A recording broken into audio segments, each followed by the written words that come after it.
السلام علیکم۔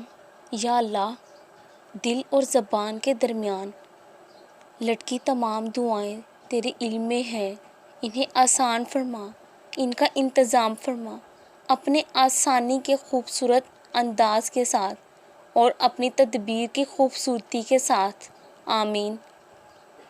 جہاں تک نماز کی بات ہے تو اس کے ذریعے دل کو راحت، تقویت، شرح صدر اور خوشی و عزت ملتی ہے۔ نماز میں دل اور روح کا تعلق اللہ سے ہوتا ہے۔